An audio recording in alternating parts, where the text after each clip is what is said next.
For Tuesday, May 22nd, 2018. Roll call, please. Councilmember Durham. Here. Councilmember Dorman. Here. Councilmember Mueller. Here. Vice Mayor Dornbecker. Here. Mayor Dunbar. Here. Please join us in the Pledge of Allegiance. I pledge allegiance to the flag of the United States of America and to the republic for which it stands, one nation, under God, indivisible, with liberty and justice for all.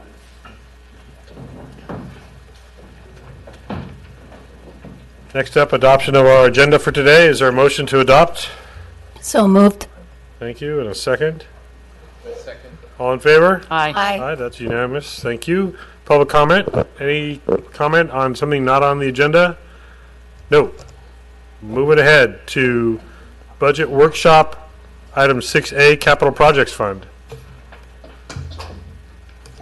Okay, well, good afternoon. I just want to do a brief intro and thank you for your time today. So this is the second part. Can't hear you.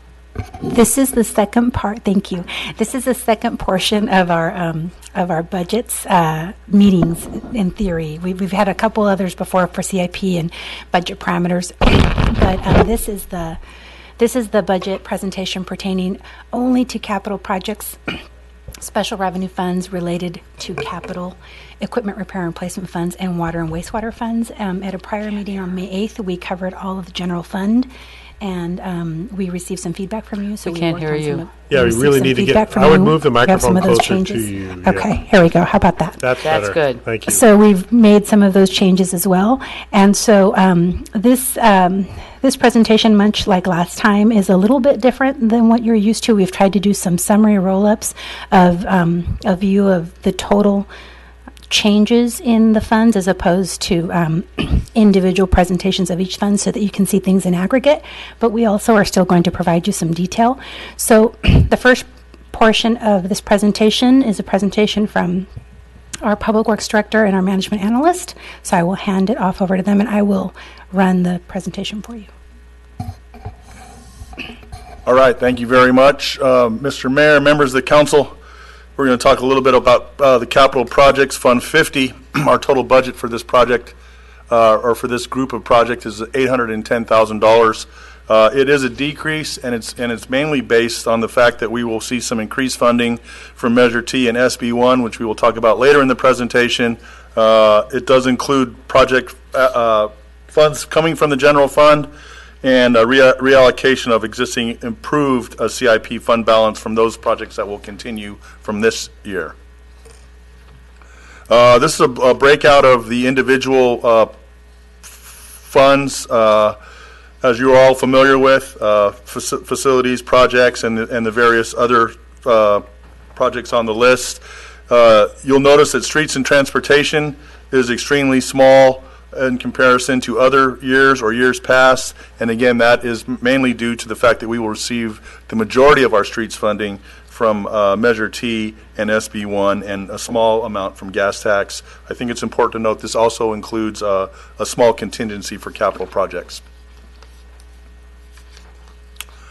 Special revenue funds, so we're getting right into it now. The total budget for our gas tax is about $72,000. It's increased a bit, and this is a result of a recent revision in the highway users tax. We always take a relatively conservative estimate with how we apply these funds to our budget. As you can see, we have budgeted $72,000. The forecast is for about $77,400. However, we're reticent to program that much in the event that we don't receive that amount of funds. Then we're trying to pull it from a different place in the fund balance, and we'd rather just be a bit conservative and program for the money that we're pretty sure we're going to get for that group of funds. This is a new fund for us. The revenue, the Fund 75 Measure A Maintenance Fund. As you all are aware, the maintenance Measure A is sunsetting on June 30th of this year. There will be a small amount of funds left for dispersal throughout the county. We will deposit that into a maintenance fund, and those funds will be available to us to withdraw to support those projects that were constructed using the Measure A funds. Yeah. Measure T.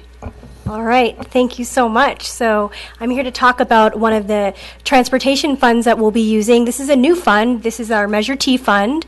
And the budget for this is $432,000. So we'll be using this for our annual street maintenance and paving program. So again, this is a new fund, and this is the fund that we will be putting all the money in and using the money for Measure T. I think it's important to note that this is coming from a half-cent sales tax that was approved to coincide with the sunsetting of Measure A. Measure T is now coming on board, so we look forward to getting those funds. Sorry, Priya. Thank you. All right, and so this is the Measure T equivalent fund, Fund 27. This is also a new fund, and it's part of the requirement of Measure T that we put 6.67% of other monies set aside specifically for Class 1 bicycle improvements, which is required by the Measure T ordinance. So that is the $29,000 that we have budgeted. All right, so continuing on, talking more about transportation. So this is a new fund. This is our, actually it's an existing fund, but it is for the SB1 Road Maintenance and Rehabilitation Act. So for this, we're budgeting around $40,000, but we're expected to get around $48,000 of revenue. And this will be for our curb, gutter, and sidewalk program. So this wraps up our transportation funding, what we're using for next year. I think it's also important to note for this fund that this is an enhancement to our traditional HUDA funds. So the HUDA funds have been increased, but we also, the state has now developed this additional set of funds which are used to provide some additional funding for street maintenance. So just a question or comment related to the challenge of SB1 that's happening. I mean, I guess there's nothing to do until there's something to do about that. Knowing that some of the projects that you're assigning these monies to may not have these monies if SB1 gets repealed. So how do we deal with that going forward? So we are going to pursue this as if we are going to get the funding from SB1. It's a relatively small amount of money for this agency.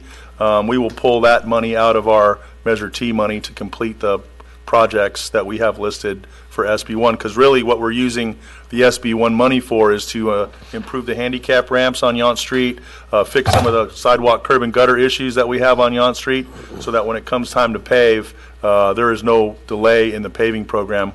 We can just get right along with that. So we think that there's going to be plenty of money to do both. We're hoping that the SB1 funds aren't negated, but if they are, we will have money to be able You can cover it. Okay. And that won't happen until November at the earliest. Right. So we're getting well through the And then there'll be a budget. challenge to that, I would imagine, in court. Probably. And So just adding to that, I think what you'll see with regard to the potential loss of SB1 funds is that will be something we'll have to deal with in the future budget. I think we're fairly comfortable for this year. It would be, will it be a funding source going forward? So just like we earlier talked about, that there's been less reliance on our capital projects fund because we have this funding structure. If SB1 funds go away, then the council would be faced with having to make some policy decisions about staying within the highway user tax and or drawing down on the capital projects fund balance, which is how we've got to where we are today. We have the highest level of maintenance on our streets and roads because we've been spending general fund revenue where most of our neighboring communities have not. All right, Maria. that's exactly what I was going to say. So Okay. we're good. Yeah, we got it covered. Okay, Joe. Thank you, Priya. Flood barrier capital maintenance fund. So each year we allocate $10,000 for the maintenance of the flood wall. Should that funding not be required, it goes back to fund balance, and then we rebudget it again in the following year. We did not use any funds this year for the maintenance of the flood wall, and as a result, that entire fund balance will roll over essentially back into the new year. I think it's important to note that earlier this year, the flood wall debt service has been finished up, so that's along with Measure A. The plan all along was to kind of have that finished up before Measure A sunsetted, so that's been complete, and and now we are just in maintenance on all the structures that were paid for with Measure A funds. Facilities Repair and Replacement Fund. So this fund was created last year, if you all recall, and Fund 82. One is for the repair and replacement of equipment and repair and tools, and the other one is for facilities repair and replacement. So each of those has a separate allocation, and the plan would be going forward to be able to draw from these funds when we have a planned project for a facility or when we're buying a new piece of equipment. Okay, so. One other go thing, ahead. I think it's important to note that we are in the process of having a comprehensive facilities review. We're trying to put together a budget that would include all of the replaceables in our facilities. It's something that we've been trying to do for a few years now. We finally have found the right people to help us do that. So we're meeting them this week, and we should have a real number to apply to this going forward. So next year it'll be a much different discussion. At this point also, I'd just kind of like to summarize, part of what you're seeing right now is that we are establishing more focused reserve funds, and our goal is incrementally to put money into those for the future replacement. If you go back 10 years ago, we would have funded a lot of things just out of the Fund 50. So what we're doing now is we're drilling down, being more tight, having better information. So one, going forward, we won't necessarily need the larger amount that had historically been in Fund 50 because it will be able to serve a narrower range. But I also want you to know that based on your support and encouragement, what you're really seeing, this is the part that the finance director and I and the public works director get excited about. We're actually growing the reserves and having a purpose so that down the road, those that follow us will be able to have the council will have the funding structure for the replacement of the tools and equipment that our staff use in the delivery of service, and will be better positioned to have the funds when a new roof needs to be replaced, the heating and ventilation system. So it's just kind of if you look at all of that, when you see it going through it historically, you're going to see a continued growth in the reserve funding structure that the town is using. So it's kind of exciting to see all that coming together. Okay. Okay, so we're transitioning now to wastewater discussion. That's okay? So this is a slide that's not unfamiliar to you. It's a summary of what we saw during the general fund budget presentation. So as just an overview, because our water, wastewater employees are also part of these pieces that are impacting the water, wastewater budgets. But this is organization-wide. So total PERS costs are about $618,000. We have employees in tiers 1, 2, and 3, which drive our PERS costs. When we're talking about water and wastewater, we have about the equivalent of about 7 employees allocated to those enterprise funds. We know that our PERS UAL costs are about $302,000, or 48% of PERS costs. Again, this is organization-wide. And our PERS costs have gone up about 9%, and they're 20% of our total payroll, which is about $3 million. So water, wastewater funds also are going to experience the increase in the MOU of 3.5%, and also the increase to the vision reimbursement that employees are receiving. We're forecasting 9% for the increased cost of health insurance, 14.5% as per policy to cover the OPEB costs, and we have a study underway. Once it's completed, we'll come back to you and let you know what the ARC demands are, and we can make a decision about whether we stay at 14.5 or go lower or go higher.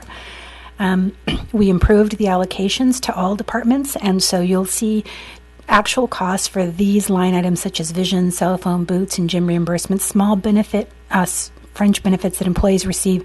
We rolled up those costs and put them in the main department as opposed to putting it in departments and divisions. It was just for ease of calculation and administration and improvement in errors, it was a lot easier for us to do that, so that's what we've done.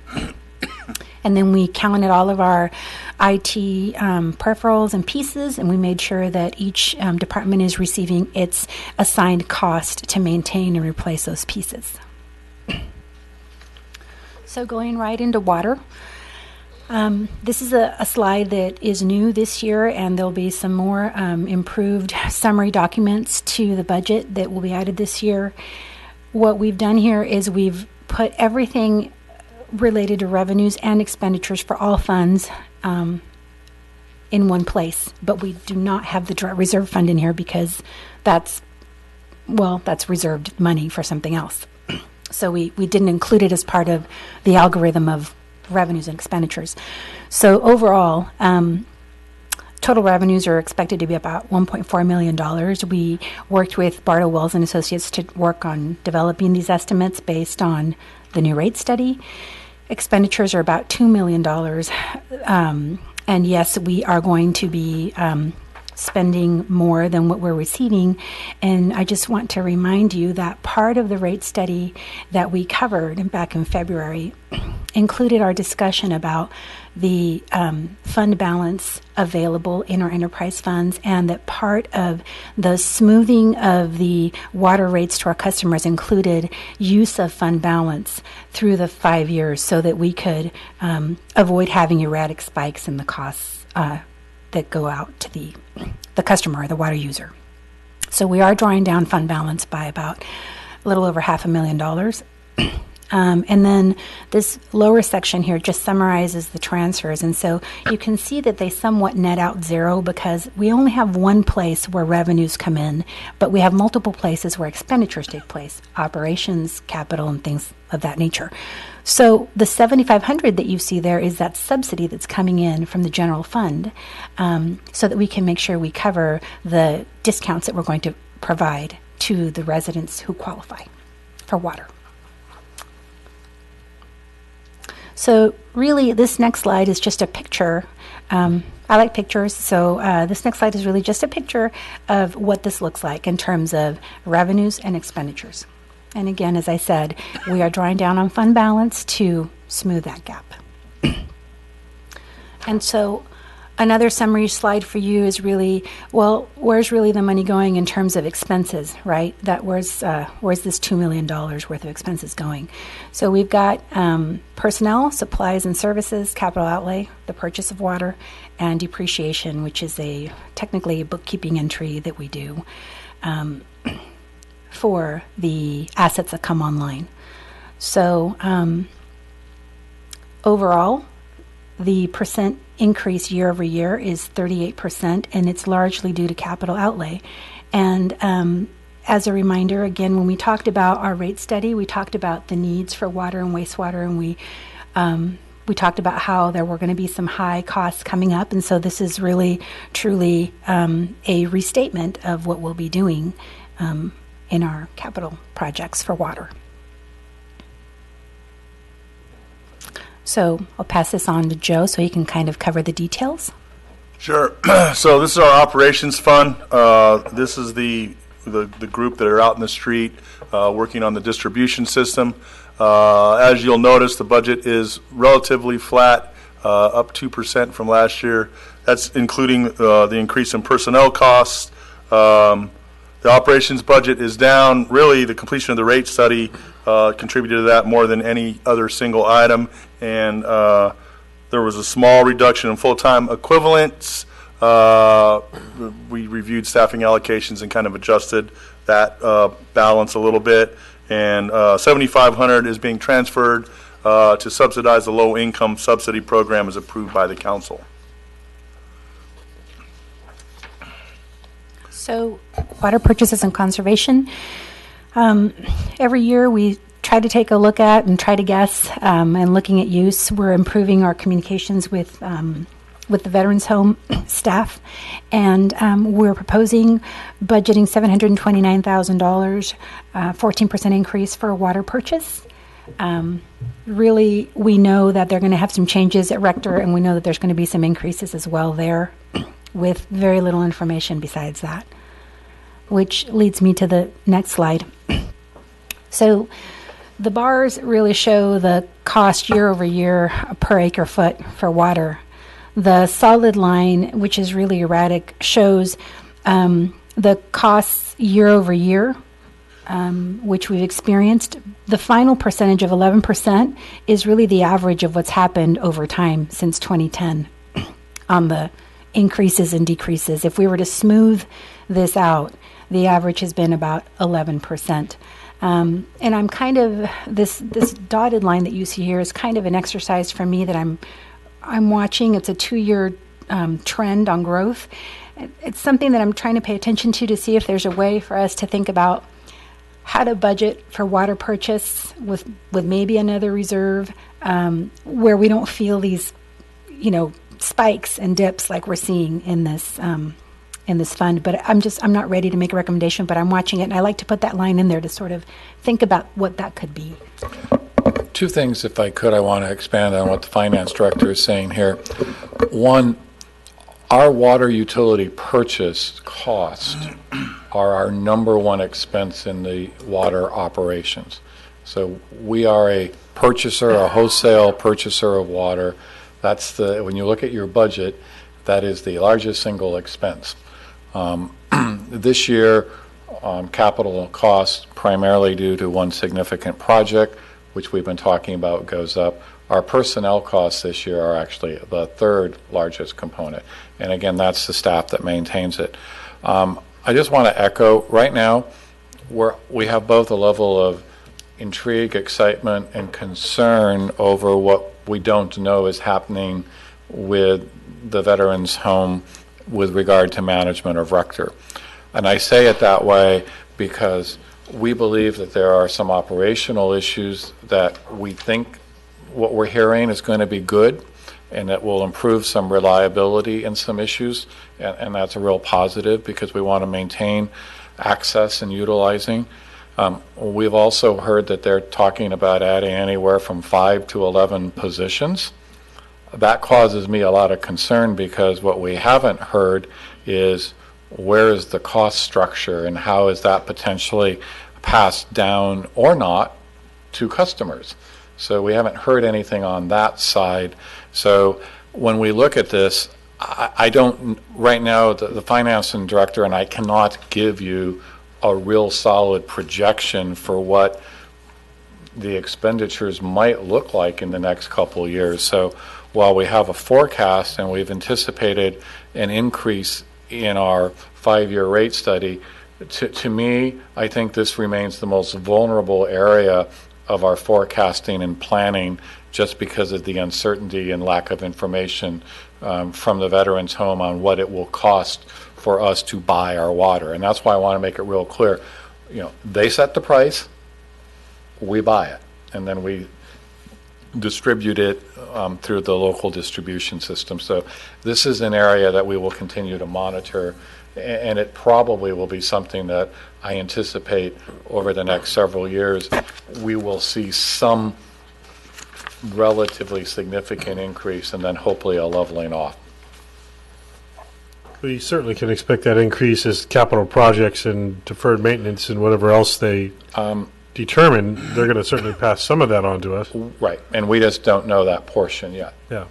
I do want to also share, and I don't know if this is the right spot or not, but I'll remind you all that you had asked for the staff to be more involved in part of the regional discussion with regard to water supply. So I just want to, there'll be a meeting at LAFCO with the utility municipal service review for the countywide, and I've been selected to serve on part of the countywide focus group looking at that. So we'll continue to be monitoring and involved in that process based at your direction. Okay. Any questions so far? Vice Mayor? So, looking at the cost year over year since 2006, 2007, the cost for water has more than doubled. Yes. Significantly more. Correct. More. Yes. So we, just as some of you might know this, but for anybody watching at home or anybody in the audience, we we settle, if you will, the cost for the water that we received. While we budget for it, we settle for it and look back. So we try to project every time. So all I have right now, and this is better than last year, is a guess based on our performance and our consumption, and that's as a result of adding some meetings with our staff, with myself and staff at the vet's home on kind of what the water consumption is and checking in more often on the reads that their staff is taking and that our staff is taking. So we're being more proactive, but ultimately because of the way they run their budget, and they run on a cash basis, so they sort of find the money and allocate the cost where it belongs when something happens. We receive sort of the end of the year cost in August for what happened already through June 30th, if that makes sense. But we should also be seeing better accuracy and consistency now that they've invested in actual monitoring systems and potentially more staff. So it's hopefully less guesswork when it finally comes through. Yes, it's definitely less guesswork now that we're doing monthly check-ins and Yeah. we do a biannual check-in. It's less guesswork. So for example, at least now I'm grateful to know that they've got staff coming on board and that they've got some things that are coming up. It'll get better when they say it's going to cost this much and it's going to change your cost. So we're getting there. It's just an evolution for sure. Right. Councilmember Durham? So what's the discussion if we had to purchase water from somewhere else? That is not an issue now, given the rains we got late in the season. I'm not prepared to agree 100%, Councilmember Durham, because we still haven't seen any sustained long-term change in the management of the resource. Certainly, we're entering into the season in the most favorable position with the reservoir full. We have reason to believe that the powers to be understand that they need to make changes. We're continuing to monitor that. But if they don't change the practices that resulted in the release, we'll be back there. And then, obviously, a changed environment is a greater regional discussion about the management of that resource. So I think it's going to continue to take a fair amount of staff resource time on our TARP to manage and look at that. But I do think right now we're optimistic that we will not need to purchase from the city of Napa. However, we have made the arrangements and are in a standby position should that situation occur during the next fiscal year. So if we were to purchase water from Napa, we would not be purchasing it from the Veterans Home, correct? Correct. My leading question is, then that 639 would be the less that we would dip into the drought reserve fund because we would be using line 4550 instead? Well, when you see the two lines there, we just identify purchases, and I think you need to look at this as,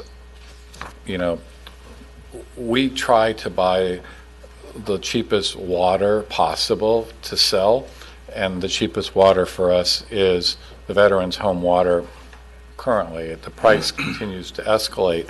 So I look at the total pot, and if we exceed the total pot, then I'm going to need to use the drought reserve fund to supplement what was budgeted. Because you may recall 2 years ago when there was the main line leak and repair that knocked out the line for about a month, we ended up buying water from the city of Napa for that year.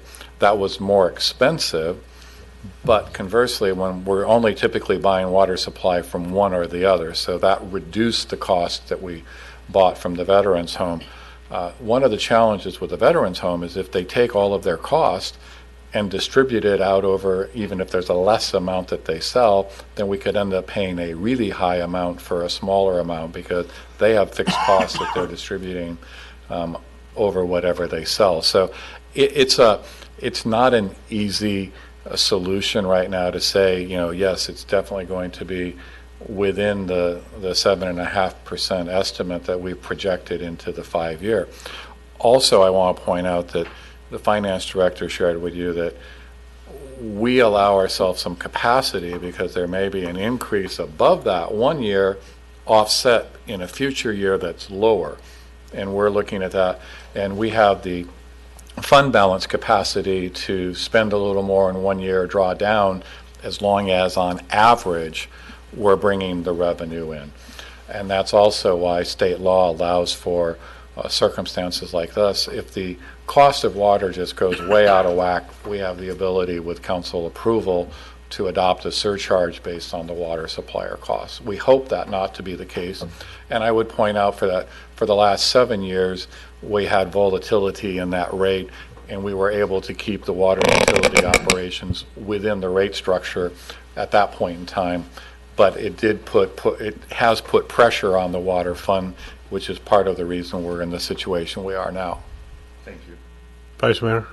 Yeah, I wanted to find out if, since they now have that monitoring equipment up there, are they, do they disperse that information monthly to us as well as their major account? It remains very challenging to get timely information from the Veterans Home.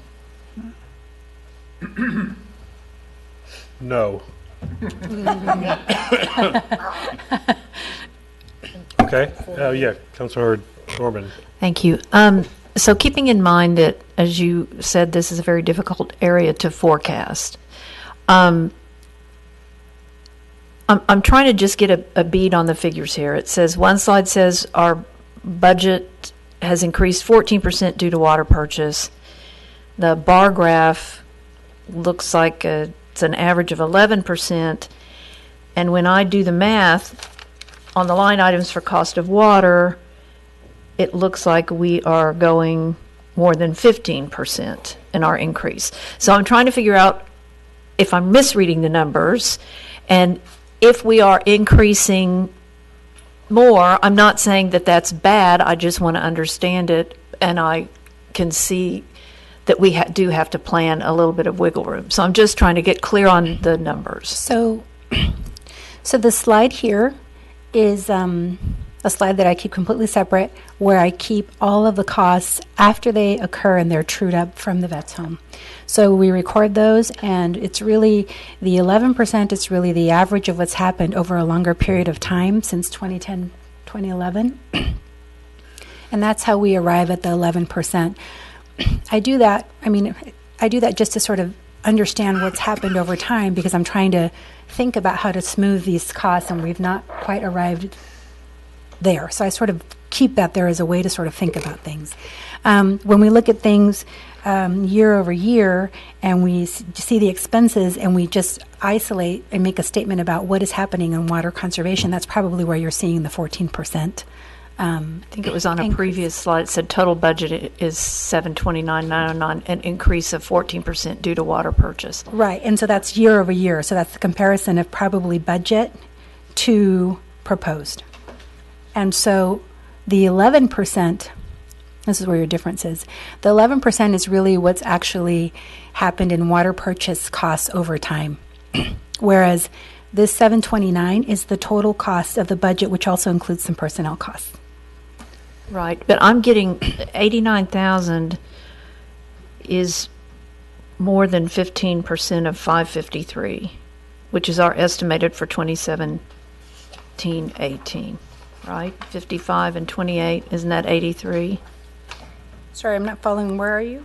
I'm on your expenditure summary page that was in our handout, and it says our estimated total water purchase was 553 for this year, 2017-18, and proposed budget 642.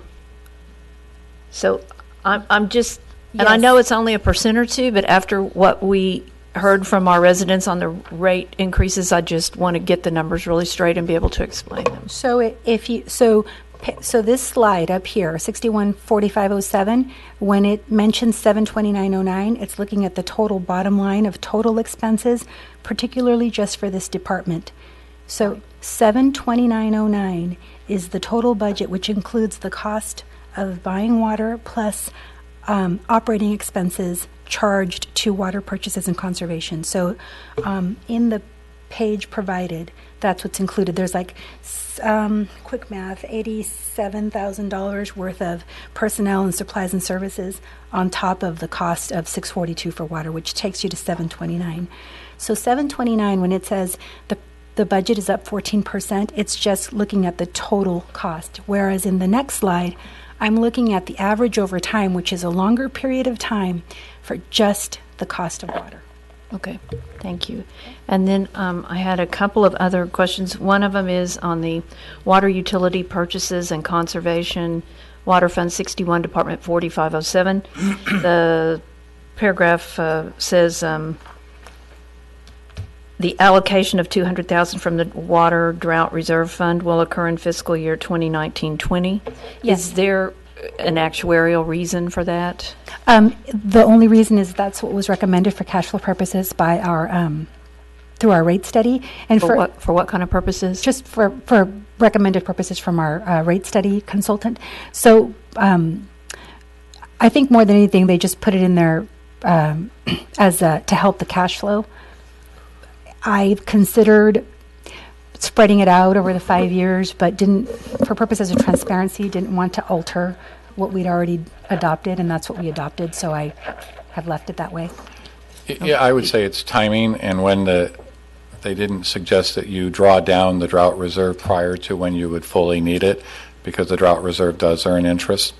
So, I mean, I'm just saying, but it's an attempt that we're using fund balance, and then we will replace the fund balance at that point with the one-time drawdown. And we footnote that so everybody knows exactly when that's going to happen and that it's a part of the currently approved structure. Thank you. And then I think this one may be for our Public Works Director. It's on Fund 60, but it's Water Utility Capital Improvements, Department 4500. And there's a line item, WA 3017, 18, and 19, and it's the main and service lateral replacement program. And I see that it was $150 for this year, and then we're proposing $150 for the upcoming fiscal year.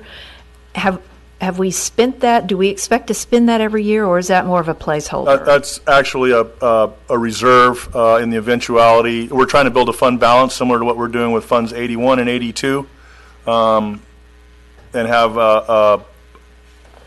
a reliable sum of money to draw down from capital projects. At this point, we have been using that to supplement budgets that have been increased, augment the budget that has been increased on projects. The bigger picture is to begin to build fund balance so that we can then draw down from that fund to fund projects in the coming years. And so is there a typical expenditure per year on main and service lateral replacements, or is that just subject to the whims of the It really routes? is subject to the street, the segment, how many services are on. There's quite a few variables in that calculation. That number was a number that preceded my time here as a Public Works Director. We have been increasing that by a fixed percentage rate going since that time. But its averages around $400,000 a year on average in my time here. Some years we haven't done any, but on average, when we do a water project, it's somewhere in the $400,000 to $450,000 range. Yeah, and if I could, Council Member, that's one of the reasons we bank it up by building it up incrementally. It actually does not have as big an impact on the ratepayer because we level it out, do the project. I'd also point out, this is where we've been slowly trying to build some fund balance, because every once in a while we have things that happen in the water lines that aren't planned, and this is where we occasionally will need to draw down when a pipeline breaks, for example, that wasn't on the work plan. And as the Public Works Director mentioned, we've had a couple years where we've ended up using some of the money and not being able to put as much. So it's still incrementally helping, but this is an area where, as we celebrated our 50th anniversary not too long ago, we need to realize that a good portion of our infrastructure is also on a cycle that will need to be replaced. So it's a combination of trying to build reserve balance and yet also recognize that on an annual basis we typically have to draw down. This year you have a larger scheduled waterline replacement project followed by the paving on top of it. So it is a large chunk going down Yount Street from Washington to approximately the Hopper Creek Bridge. And people may remember and I'm going to be fuzzy on this, but about 6 or 7 years ago, we did a major project with utility on Yount up to Madison, and when we did Madison and Yountville Cross. So we always try to do the utility work first, then follow and come back with the road replacement. And as the Public Works Director has indicated, right now, based on what we're seeing, the construction trend line is only going up. We're also seeing the most recent increases I'm hearing from most managers are we're seeing stuff in the 8 to 15% range on construction. A large range just depending on the size of the project and what scale and scope contractors are bidding on stuff. We're also seeing that there's a lack of local bidders responding to projects, and for example in this area we're seeing a greater response from out of the Sacramento area, and in part due to a lot of the contractors already being fully engaged with fire recovery construction. So the construction market is tight in the North Bay, and obviously when you start moving contractors in from Sacramento or the Central Valley, then you have potentially additional costs in their mobilization and setup. Thank you.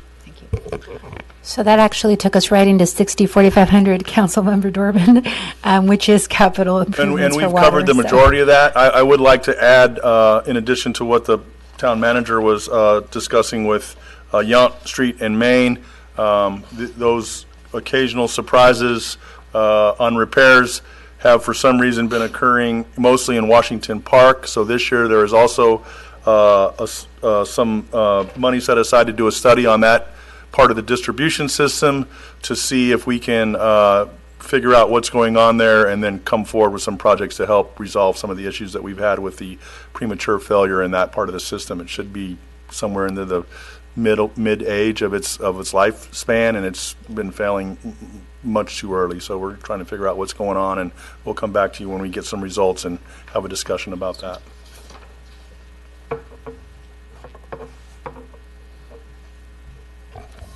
So, Water Drought Reserve Fund, as I mentioned, we did not include that as part of our roll-up for council policy purposes. We like to keep this fund completely separate.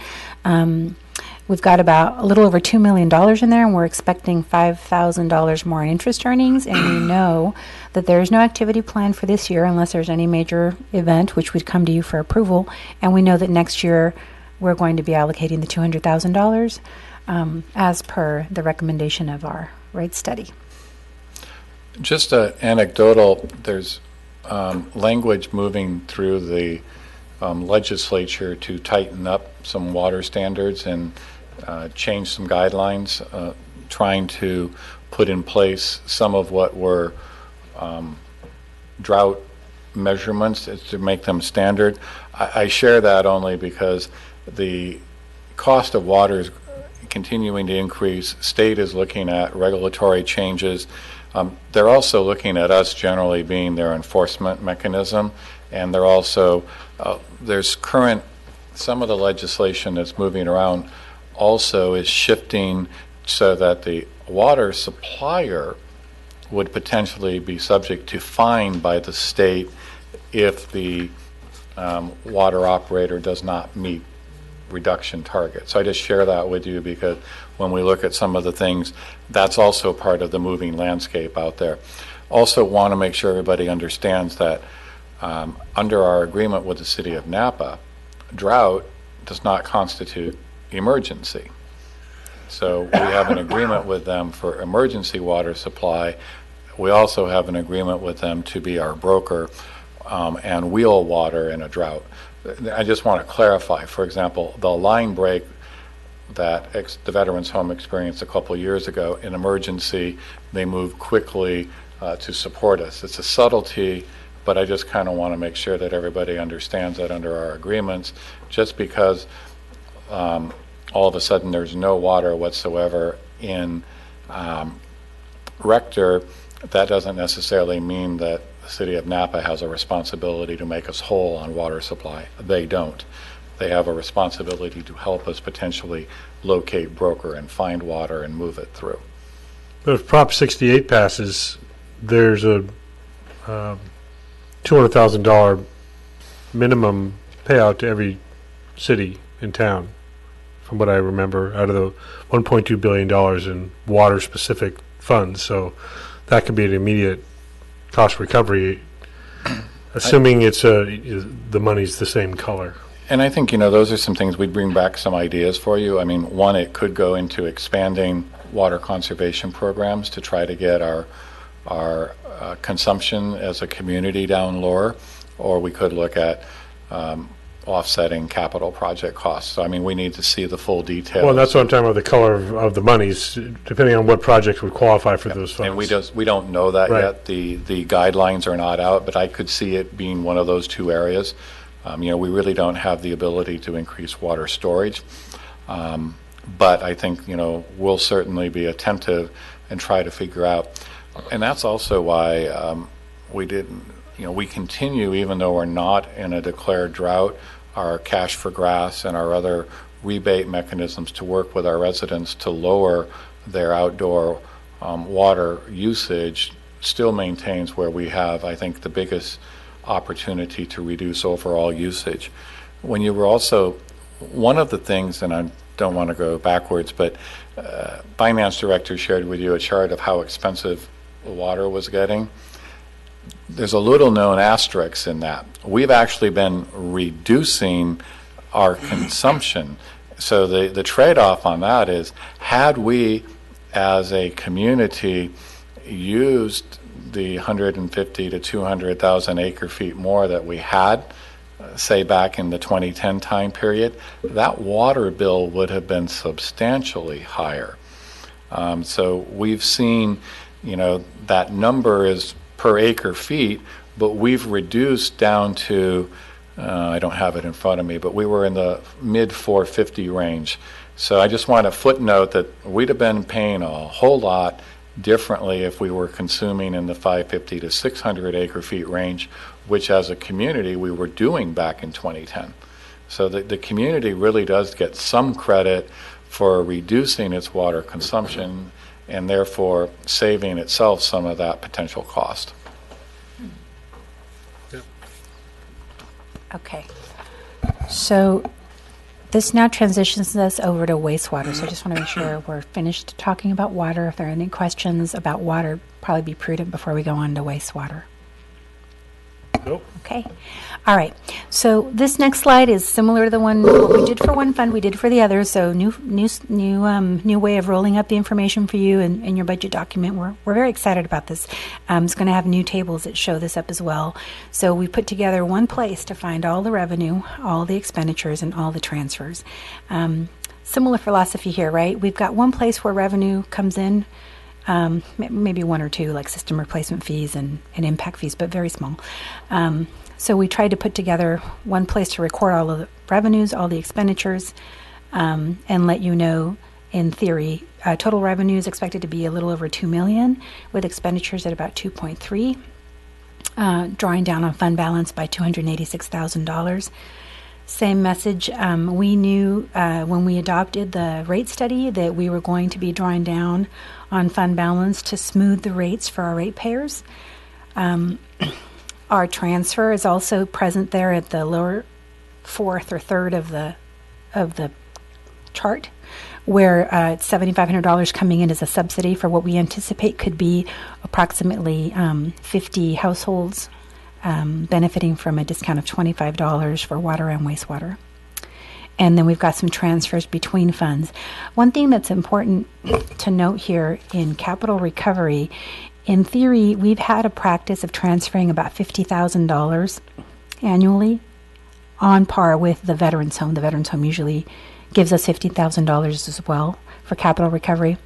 So given the way that this fund is performing and the costs associated in this fund, which are going to be covered a little bit later, we felt it was important to transfer $300,000 into that fund.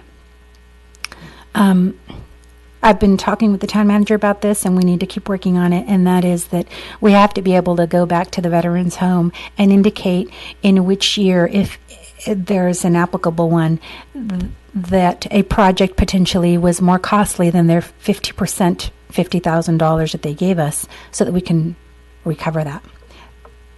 So we'll be looking at that.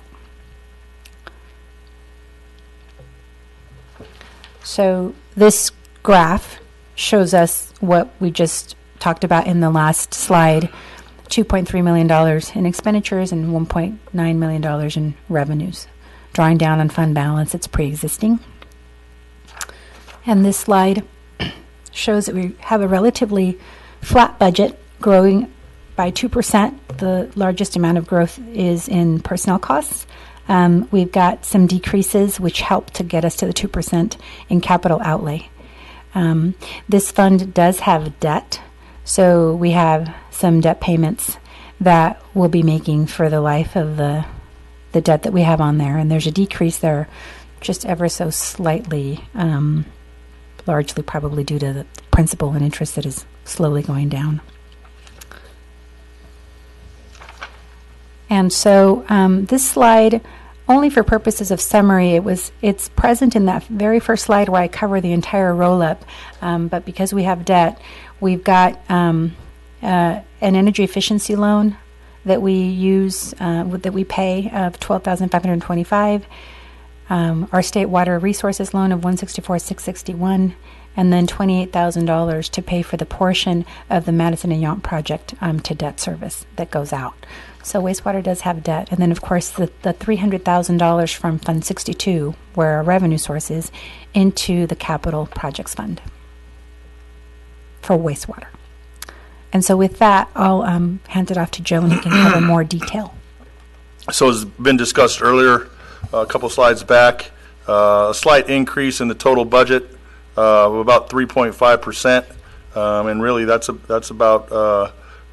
really the story of this budget. The collection system, just so we can clarify, is the system here in town that takes the wastewater from homes and businesses, and they gravity feed down to the pump station at the south end of town, and then they're pumped through a force main up into the treatment plant up above the golf course. So some people are a little bit confused sometimes about collections and treatment. So collections is literally what we have down here in town in the piping systems that transport the wastewater up to the treatment plant. And there's a $7,500 transfer from the general fund for the low income subsidy program as approved by council at the rate hearing. Yeah, Vice Mayor, question? Yeah, I wondered how the methane recapture and the photovoltaic have had any impact on expenses. So the methane has had we've got a nice payback from that part of the system. The photovoltaic or the solar array that we have is more of a device to capture fixed costs. So you may not see the immediate decrease year to year to year, meaning 2 or 3 years, but over the 20-year life of that project, you will see those costs, because we won't see the increases that PG&E is going to be putting on ratepayers going forward every year. Our costs will be fixed because that solar array was based on the size of the treatment plant. We are seeing a bit more of a rebate coming from the pump station, which is a little bit odd because both those systems were similarly designed to match the output of the load of the facility they were serving. But overall, that solar project was in fact designed to have a better idea of what the costs are going to be year over year, as opposed to going through the rate increases that we would normally see as a ratepayer with PG&E. Well, where in the in this balance sheet do the benefits of the methane, where do they show? Because I don't see it. That'll show up in the treatment side, but it's really a lessening of the overall utilities budget is how it would show up. So in the gas side of the treatment plant 4515, if we were able to look at past years, you would see that the gas side of that utility would be less than before we brought the methane online. So much less in gas costs than how, I was here before my time, but Okay. that is definitely a noticeable difference in gas costs over years past. And I think the biggest thing when you look at the solar investment that the council made is it's going to help avoid increased budget costs for utilities. So that's really where, in both those areas, you're going to see. So we won't have the same variability and increased costs 3-4 years from now. Will be relatively flat. We're going to still be subject. PG&E still has a way to get distribution cost allocation, but overall, it's going to be, a very positive way for us to try to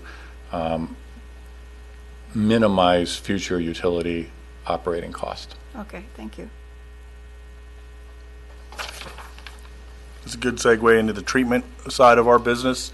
So the total budget is 1.466368 million.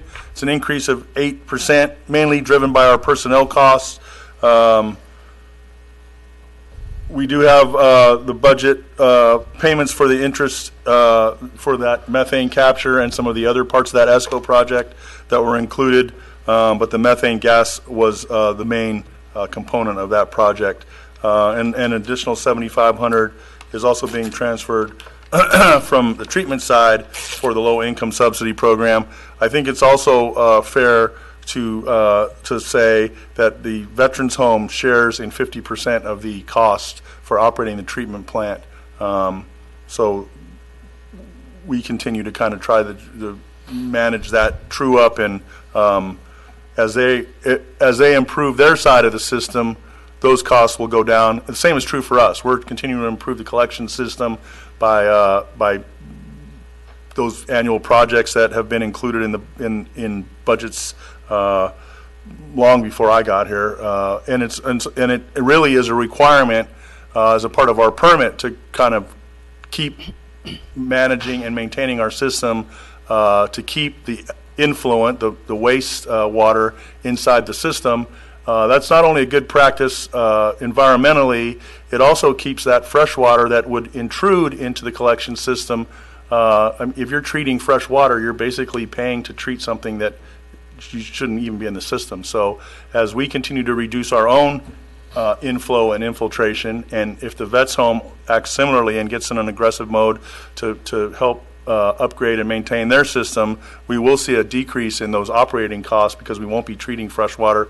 It's really noticeable during those rainy periods when it's been raining for an extended period of time, 2 to 7 days. The numbers just go off the charts. We really need to have that second pond so that we can store the water, because we can't physically treat the water fast enough to release it. So we need that additional storage capacity. And as we get our system in shape, and hopefully the Veterans Home does the same with their part of the system, collection system up on the hill, those rain events are going to be less of an impact on us, and of course the rates then should come down as well.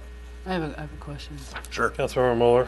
So it's absolutely no secret that the system up at the Vets Home is way overdue for very significant repairs, and we do have a lot of water, as you just mentioned, coming in, especially in the rainy season. So basically how our system is set up, all the ratepayers share in their bad systems up there. Is that correct?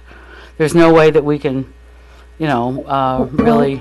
No, I don't know. It doesn't work that way? So we can actually figure out how much more is coming and really attribute it to them? Yeah, we do. And they pay for those costs? Correct. Okay. There's actually a You flow actually, model. you answered your own question because you've got the institutional knowledge and you've been here. So just to reiterate, they keep track every month. There's some record keeping that goes on between personnel staff and wastewater and finance staff. At the end of the year, when we do our true up, we look at their total flow, and we start off assuming they're going to pay us for 50%, meaning reimburse us for 50% of operating costs in this fund, but it's truly the load factor. So if it's 60% or 70% that they place on our system, so to speak, then they're responsible for that percentage for 624515. You think that'd be an incentive for them to, well, anyway, Well- we won't go into... Well, actually, if I could, though, we have. And the reason I say that, it's also important to realize that if they were to manage their system and reduce that, the ratio would almost flip because there is more user and utilization on the town side. We have a tighter system with better controls, so we're not putting more in to be treated. So I just share that because we made it real clear, but I'm just going to be baffled because the answer was we get budgeted on an annual basis, cost basis, so just tell me how much it is. It's cheaper to pay the overrun than it is to replace the system. That was the mantra of who was managing their system. So rather than make the investment to replace and upgrade the system, they're willing to pay a premium knowing they're paying more than they potentially would have to if they improved their collection and distribution But system. this conversation has been going on for years. Correct. And multiple local administrations, and they'll continue. Correct. Yeah. And it really is a factor of, as the finance director stated, the loading. So when you talk about loading, it's how dirty is their wastewater? What kind of stuff is in there? And we have a very aggressive fats, oil, and grease program that we monitor with our restaurants and other businesses in town. Maybe not so much up on the hill. So the loading factor, we test that on a weekly basis, see what the load is. There's a factor that we use to help determine the rate that they're going to pay based on that load. Yeah, Councilmember Dorman? Thank you. So a quick, what I think is a quick question. Under wastewater utility operating fund, expenditures for supplies and services, it looks like 2016-17, the actual was $432,000. Our proposed for 2018-19 is almost right at $600,000.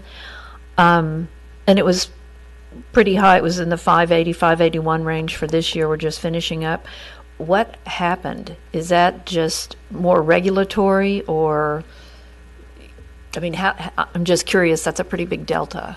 Yeah, it's an increase in costs overall, but we are, as we continue our paving program, the water program and the wastewater program also keep pace with that program. So as we're replacing systems, sometimes the systems have not needed to be as they weren't as dire need. Maybe that's all I can speak to. But supplies and services, so the regulatory costs have gone up, and our basic outlay for certain supplies have also gone up. A big component of that's chemicals related in the usage of the operation of the treatment plant, to be honest. Okay. Thank you.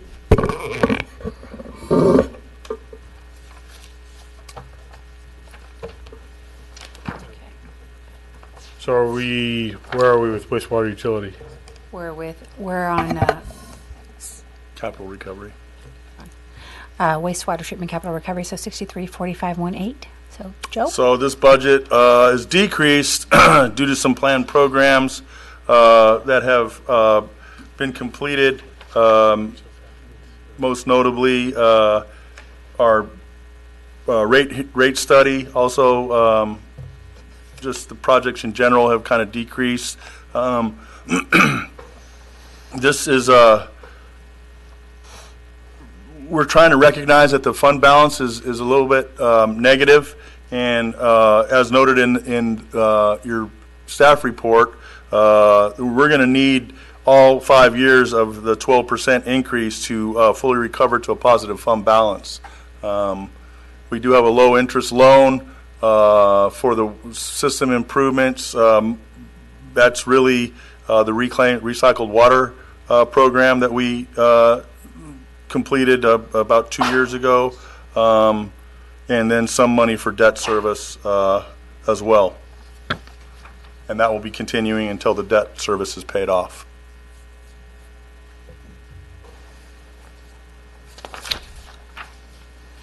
Okay. Capital improvements. So total budget is 158,416. It's an increase in 4%.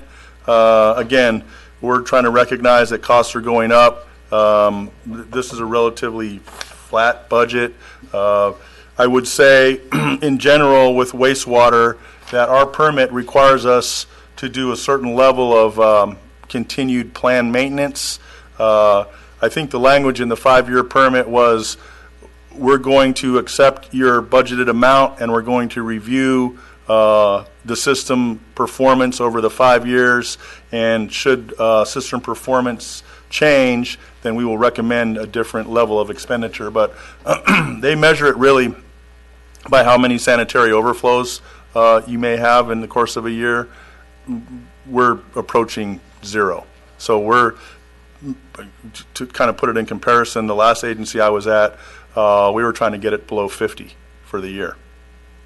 So to have a number that's approaching 0 is really a great example of how this town has tried to maintain their system over the life of the system, which is usually kind of calculated on a 50-year lifespan. That's including all the other stuff that goes on, the earthquakes and trees and people that dig through your line and all the other stuff. So with all of that, we're in pretty good shape. However, it doesn't happen by accident, so we need to continue to put our best foot forward. And as we do go forward in the years, we need to continue these projects.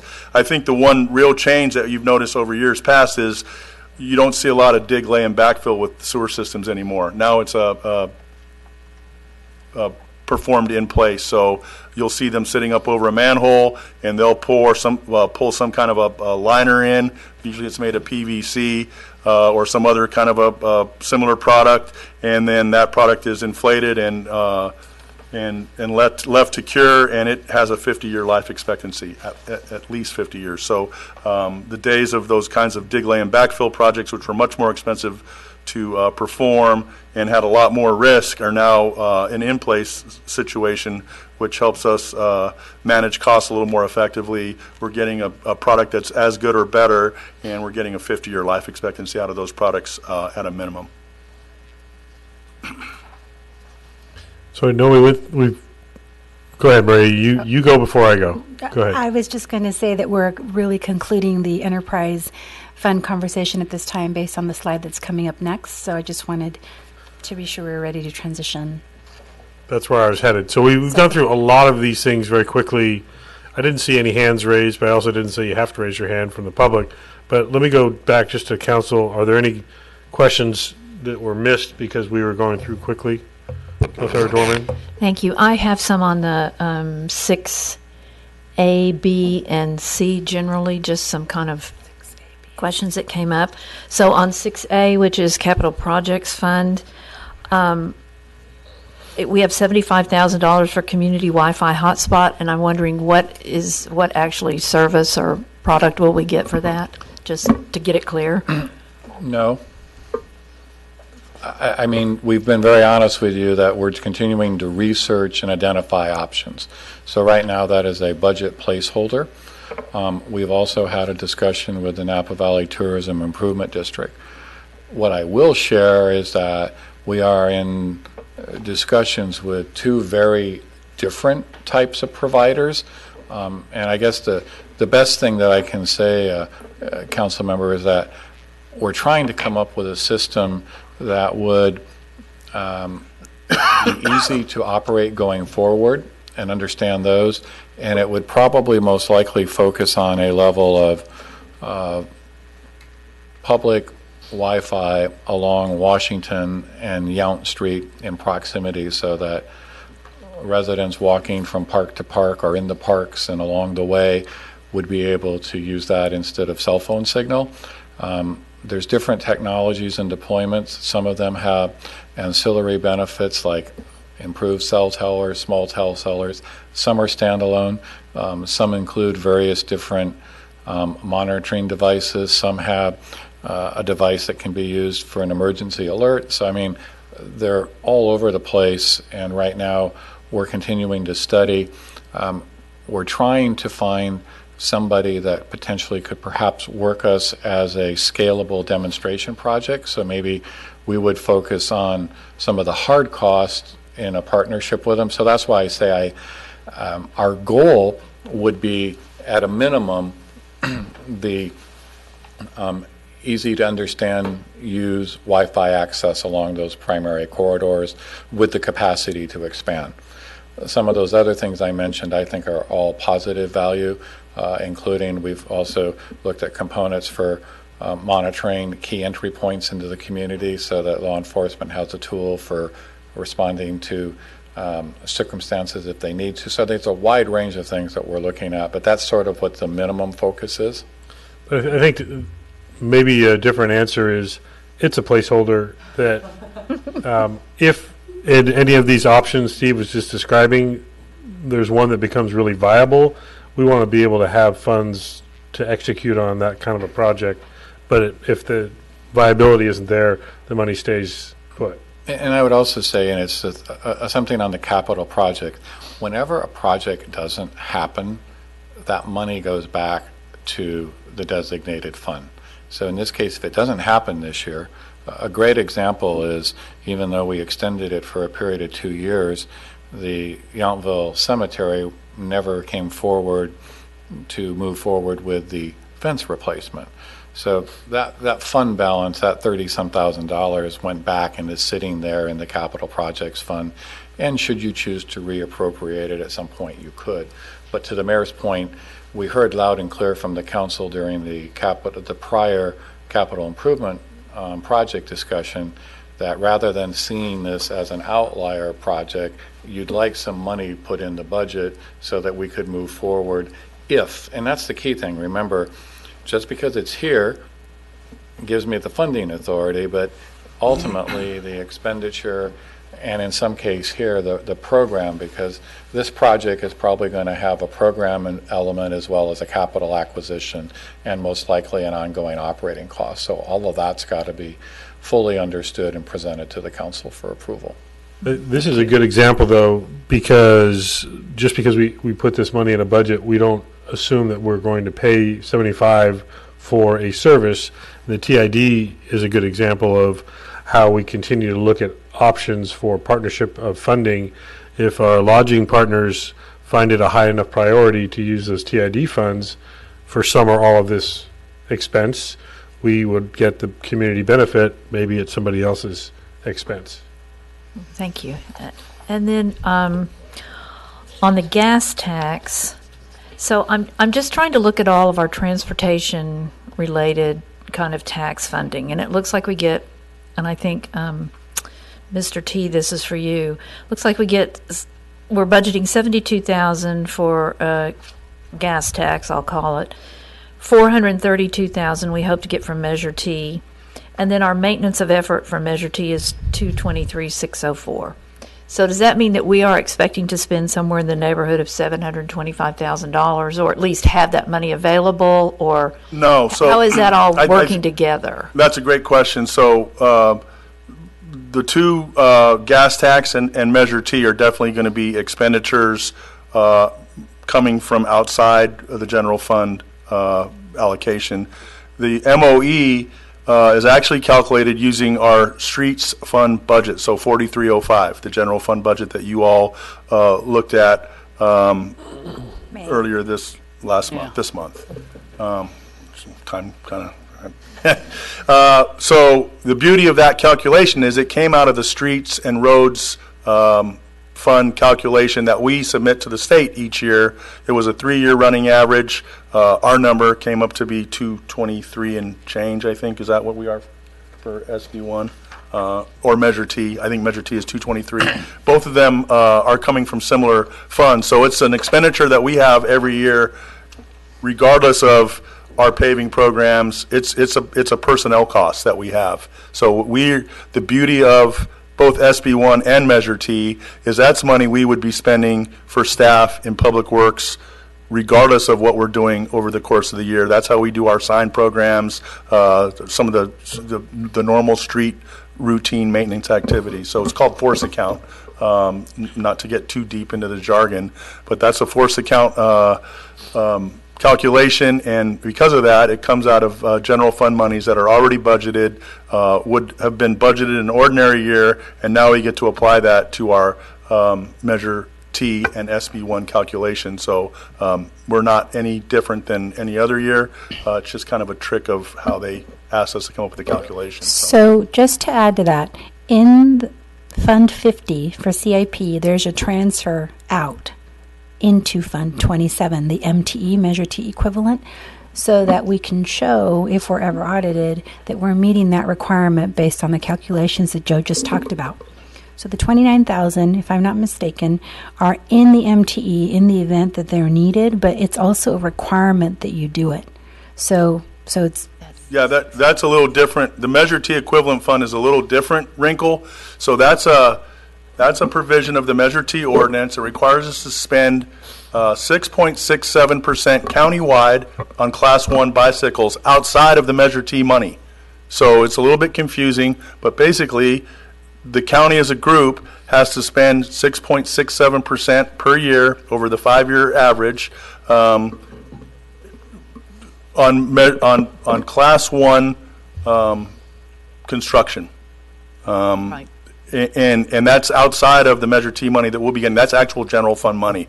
Most agencies are trying to do something a little different. However, we've been advised by the county, and the finance director has wisely suggested that we don't get caught maybe owing some money at the end of this 5-year period, and we budget for it. It also allows us, our auditors, to look at, for instance, the Measure T equivalent, and we can do a printout for them, and we can give them exactly what's coming in, what's going out, where it went to, instead of trying for Celia and the staff to try to figure out what was spent and try to cobble all that together. We now have a dedicated fund where all the revenue and expenditures are going to come out of one place, so it's much easier to audit. The SB1, we set up a similar way. We think it's going to be a more elegant way to kind of account for our expenditures and revenues, and much less troublesome when it comes time to audit, which is what we all want to try to do, is make that an easy process. And I'd also add, with regard to this, the town will make every effort to find appropriate projects for us to spend our equivalent on. However, given our size and the fact that we were one of the first implementers with the Vine Trail and various things, we may reach a point in time at some point where we will be contributing something to the regional pot that will be improving bike paths somewhere in the approved county bike plan. I just want to be real clear on that our goal would be to spend it in Yountville first, but part of this was to ensure that there was regional effort towards the network that was in there. So whether that happens in the first 5 or 10 years, probably not, but at some point it could, just based on our ratio. The other thing I would just point out on Measure T and maintenance of effort, the maintenance of effort requires that we document the core level of spending and continue to do that. And that's why the Public Works Director is saying we're already doing that, and most of that is captured in what we would consider our main effort. So it's not a big push for us. The other thing that you'll see is that we don't have an obligation to spend all 432,000 of Measure T. We can bank it so that a more expensive, we can save money to pay for maybe a $1.6 million project down the road. So you may see that fund balance grow, knowing that we want to use it on a more expensive project. Does that make sense if I... Yeah, I was going to add a little more background to the Measure T and the 6.67%. That was basically a negotiated number to get the type of countywide support that was going to be necessary to pass the measure. And the point was jurisdictions should not just use this money and not try to find new projects to improve the active transportation network throughout the county. So the point basically that was negotiated was, we'll support Measure T as long as you commit to new monies on a regular basis going forward that extend the active transportation network. We can't just say, well, now we've got tens of thousands coming in from Measure T, we don't have to allocate any of our money to active transportation. And so it's no, collectively as a countywide entity, you do have to put at least 6 3/4 into those things. So it's not all about sidewalks and street repair in our jurisdictions. And that's where we need to be prepared to be more countywide collaborators with how some of that money is spent.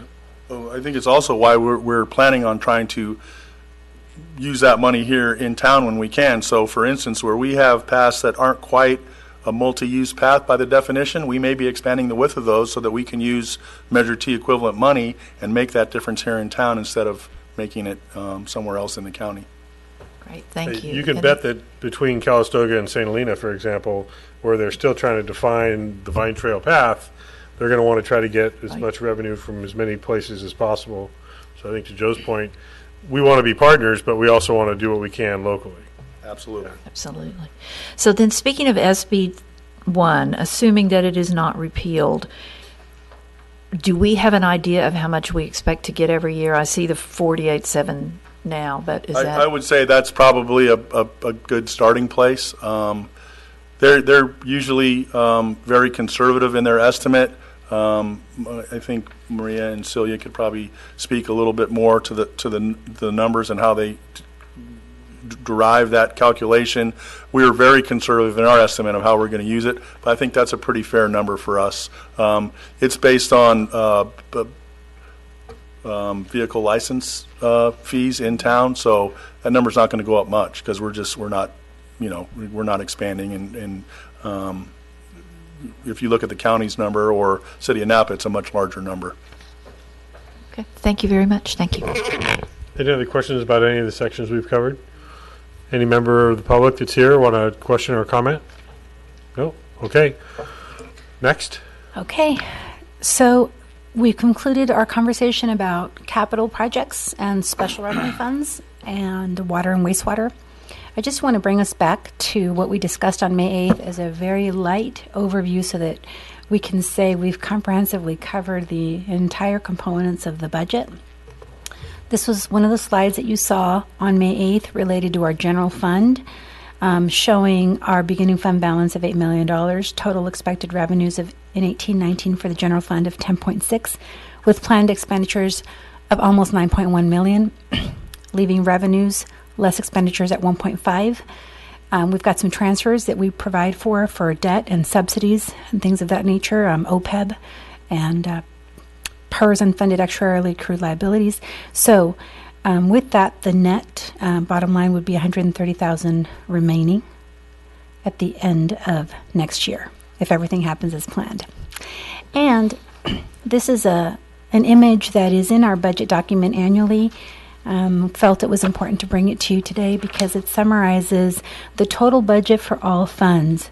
So what we've just talked about on May 8th and today is a compilation of $17.2 million in general fund, special revenue funds, and enterprise funds, and also debt that will be paid out. So that's if you wanted a very high level picture of where everything is, this would do it. I know it's very microscopic, but the intent is to sort of summarize it. We've actually covered all of this over the course of our last two meetings. And with that, what we plan to do is go back and make some corrections and fact check and make more formatting improvements and pictures and start to produce our final document and summary sections. I will add, we've made the corrections that were added during our last meeting, so we've got those covered. And we're happy to take any other questions or comments that you might have. What's the rollout for how we are reviewing final, and is it June 5 that we're seeing the entire budget finalizing, or is that June second 19th. meeting? Second meeting, 19th. June 19th, yes. Okay. Any questions from council? Staff, anything more? Only thing I would encourage is in the, next week or so, as you're going through your draft budget, if you have any questions or something or an observation, please reach out to us. But in general, based on the feedback and direction, we'll be bringing you a complete budget reflecting those things that you provided feedback direction on, making it look pretty, work on some of those fun things.